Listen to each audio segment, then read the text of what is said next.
And you wouldn't probably see him, you probably wouldn't know it, but if I got to relay a story, I got called into his room, his hotel room one day, and we were in his bedroom, and he was talking about having a rash on the back of his legs.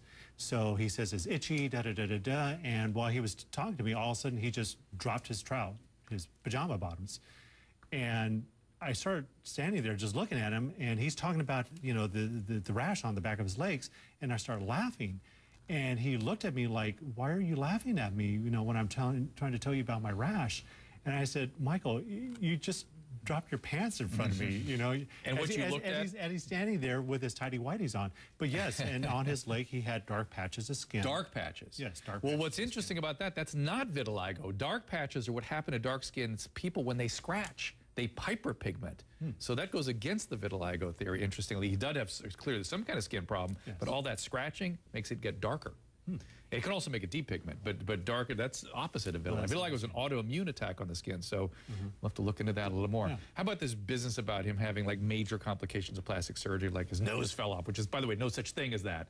Anything like that ever happened to him? No, but of course not. But any weird major complications or anything that we can set the record straight for? Not that I saw. I've got only 20 seconds. Why did he keep refusing to acknowledge he was having plastic surgery? I don't know. Never really talked about that with you? No. That's always seemed sad to me, like it was something he was hiding and ashamed of. And I mean, he had a major, you know, burn. Were you with him during all the burn? No. I don't know. Because if so, I'd have a whole bunch more questions for you. Thank you, Mike. I do appreciate you being with us, and I hope you'll come back. Thanks for having me. All right, now, guys, we've got another high-profile trial in about a month, but I'm guessing many of you have already made up your minds about Dr. Murray, about whether he's guilty or not in the death of Michael Jackson. But take a beat here for a second. Admit that after hearing what Michael's longtime bodyguard told us tonight, you might be thinking twice about some of those opinions you formed about Michael as a father, about past allegations.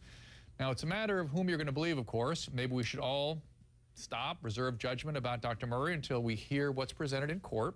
And even then, a jury's going to decide, not us. We'll be discussing it all right here, though. The evidence, the witnesses, the facts. HLN had got it all covered. Thank you all for watching tonight. We'll see you next time.